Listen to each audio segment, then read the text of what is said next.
तो हेलो नमस्कार जय हिंद साथियों, कैसे हो आप सभी। आई होप आप सभी अच्छे होंगे, स्वस्थ होंगे और मस्त होंगे और रोज़ की तरह मेरे साथ बढ़िया से पढ़ाई कर रहे होंगे। तो आज हमारा टॉपिक है use of this and that. कहने का मतलब ये हुआ कि दिस और दैट का प्रयोग कहाँ होता है। तो दिस का सामान्य अर्थ होता है यह है और दैट का सामान्य अर्थ होता है वह है। यह जो यह दिया जाता है इसका मतलब है कि कोई पास में वस्तु है उसकी ओर इशारा करने के लिए, और दैट का मतलब होता है कोई दूर वस्तु है उसकी ओर इशारा करने के लिए। यहाँ कोई क्रिया नहीं होती, खेलना पढ़ना बैठना रोना ये कुछ नहीं होता है। यहाँ सिर्फ बात बताई जाती है कि वह वस्तु वहाँ है, यह वस्तु यहाँ है। जैसे हम कहें दिस इज अ मार्कर, तो ये मार्कर है, ठीक है, ये कहाँ है, मेरे पास है, ठीक है। हम कहें दैट इज अ पेन, वह एक पेन है, तो वो कहाँ है, दूर है। तो यहाँ इसी चीज़ को बताया गया है कि किसी वस्तु को पास या दूर प्रकट करने के लिए दिस एंड दैट का प्रयोग होता है। वो कैसे होता है आप सभी लोग मेरे साथ बने रहिए, मैं बताता हूँ। देखिए रूल नंबर फर्स्ट लिखिए, रूल नंबर फर्स्ट, जिसका अर्थ है यह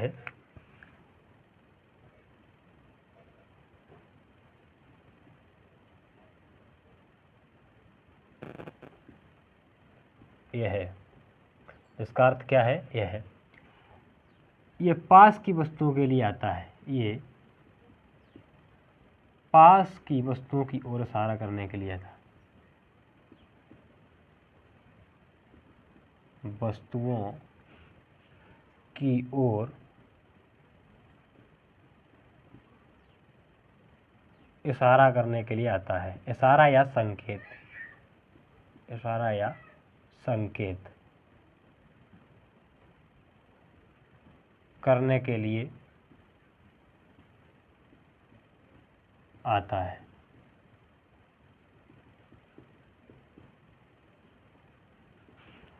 मेरी बात समझ में आ रही होगी कि जिसका अर्थ है यह पास की वस्तुओं की ओर इशारा करने के लिए आता है, ठीक है। जिसका अर्थ है यह, और जो यह है यह पास की वस्तुओं की ओर इशारा कर या संकेत करने के लिए आता है, ठीक है। रूल नंबर सेकेंड,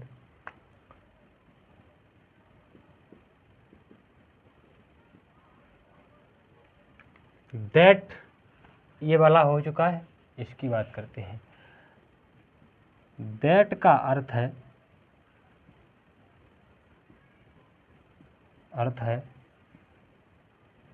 वह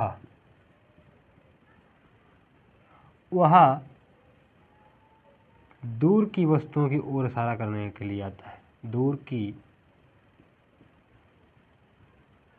वस्तुओं की ओर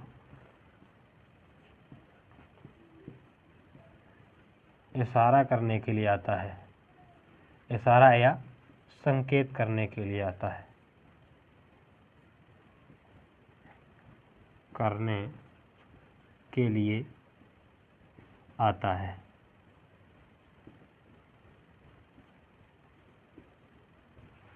प्यारे साथियों, जिसका अर्थ सामान्यतः यह है, और जो यह है यह पास की वस्तुओं की ओर इशारा या संकेत करने के लिए आता है, ठीक है बेटा। इसी तरीके से रूल नंबर सेकेंड कहता है कि दैट जो है, इस दैट का अर्थ है वह दूर की वस्तुओं की ओर इशारा या संकेत करने के लिए आता है। क्लियर। अब बात करते हैं rule number third. Rule number third क्या कहता है,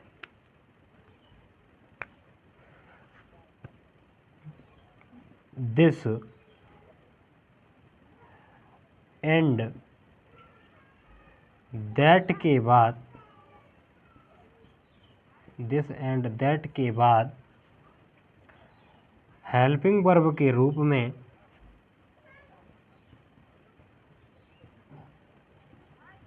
इज का प्रयोग करेंगे,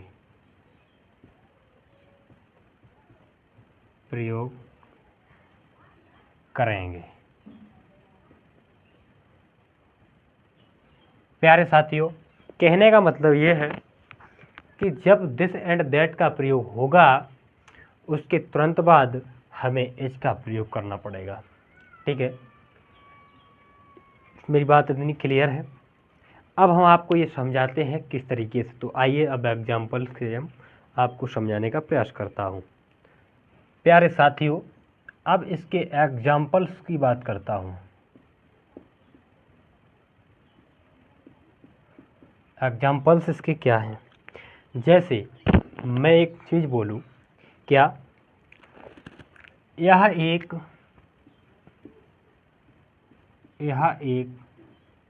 पुस्तक है, यह एक पुस्तक है। तो इसे आप कैसे बनाएंगे? मैंने आपको एक चीज़ बताई है शुरुआत में ही कि यह का मतलब होता है पास की वस्तुओं के लिए संकेत करना या पास की वस्तुओं के लिए इशारा करना। तो यह जो है, यह लिखा हुआ है, ये क्या कर रहा है?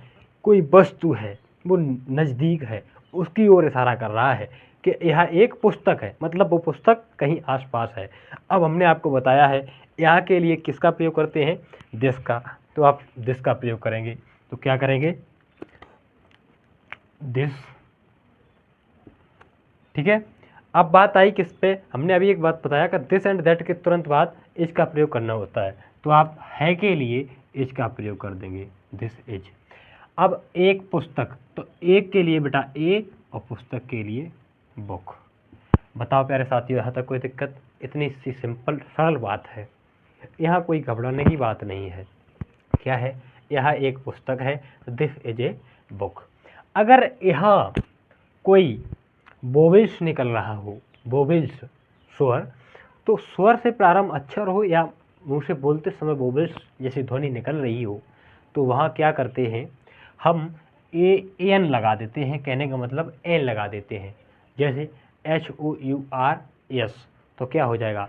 हॉर्स है, एच प्रारंभ हुआ है, लेकिन इसका मतलब क्या हुआ? आवर्स। तो ठीक बेटा, इसी तरीके से वहाँ एन आवर्स कर देते हैं। अभी समझिए। उसके बाद हम लेते हैं क्या अगला एग्जाम्पल? वह एक छाता है।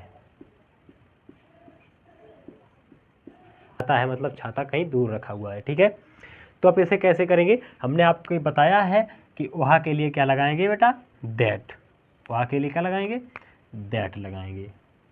तो दैट लगा लिया। दैट के तुरंत बाद यहाँ से बनाओ, क्या हो जाएगा? एज। अब क्या है? एक छाता। तो बेटा छाता की अम्ब्रेला होती है। अम्ब्रेला में यू जो होता है वोवेल्स उससे शुरू होता है, उससे पहले मुझे लगाना पड़ेगा एक के लिए एन और अम्ब्रेला UMBRELLA। ठीक है प्यारे बच्चों, यहाँ तक क्लियर? क्या है?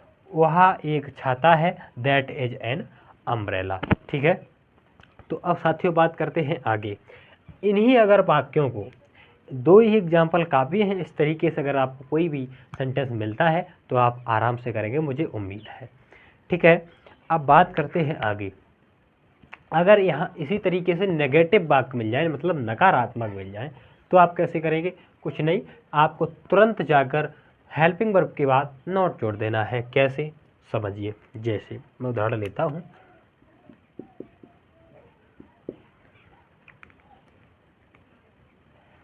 यह एक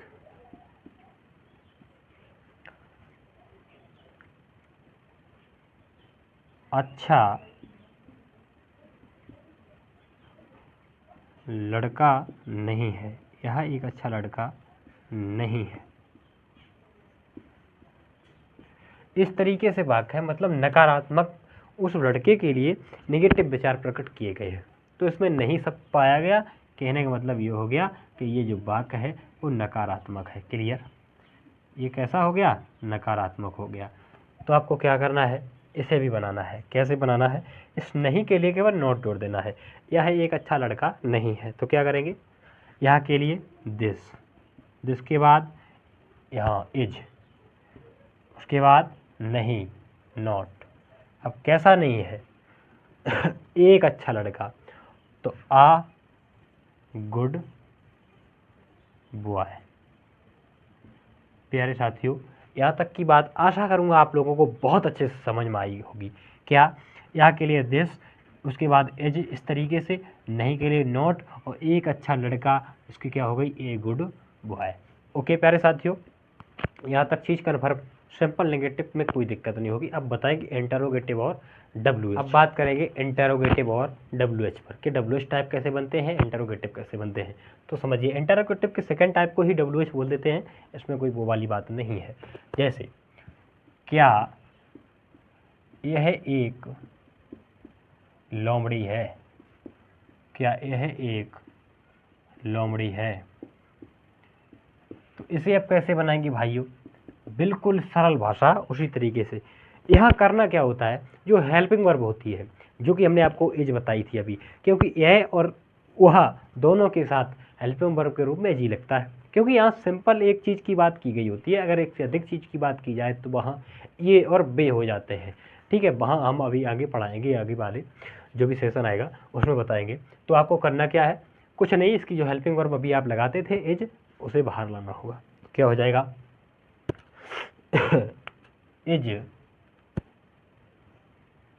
इज, उसके बाद क्या करना होगा, वही, यह मतलब दिस। अब क्या है बेटा, एक लोमड़ी मतलब आ फॉक्स। बताइए साथियों, यहाँ तक कोई दिक्कत, यहाँ तक कोई दिक्कत, उम्मीद करूँगा यहाँ तक कोई दिक्कत नहीं हुई होगी, क्योंकि बहुत सिंपल है, बहुत अच्छी चीज़ है, वो बहुत सिंपल भी है, बहुत अच्छी चीज़ भी है, और बहुत यूजुअल भी है। तो अब क्या करेंगे, इज दिस आ फॉक्स, क्या यह एक लोमड़ी है। ओके, इसी तरीके से मैं इसका नेगेटिव बना के दिखाता हूँ, वो कैसे बनेगा। जैसे क्या वह एक हाथी नहीं है, हाथी नहीं है। तो प्यारे साथियों, इसे कैसे बनाएंगे आप, देखिए बस कुछ नहीं, घबराने की कोई ज़रूरत ही नहीं। क्या करेंगे, उसी तरीके से हेल्पिंग वर्ब बाहर लाओ, इज, वहाँ के लिए बेटा क्या लगेगा, दैट। यहाँ आपको सब्जेक्ट के मतलब वहाँ के बाद नॉट का प्रयोग करना है। इज दैट नॉट, अब क्या नहीं है, एक हाथी मतलब एन एलिफेंट। ठीक है प्यारे साथियों, अब आप कहेंगे एन कैसे लग गया, क्योंकि यहाँ स्वर से प्रारंभ हुआ है, और एलिफेंट, ए मतलब आप बोलेंगे फिर भी स्वर निकलेगा। ओके, क्या वह एक हाथी नहीं है, is that not an elephant, इसका ये आंसर हुआ। बताइए साथियों, यहाँ तक समझ में आ गई। इनको हम कहेंगे बेटा इंटेरोगेटिव। क्या कहेंगे, इंटेरोगेटिव मतलब प्रश्नवाचक। इन्हें क्या कहेंगे, प्रश्नवाचक। ये जो प्रश्न पूछने का कार्य करते हैं उन्हीं को प्रश्नवाचक कहते हैं। ठीक है।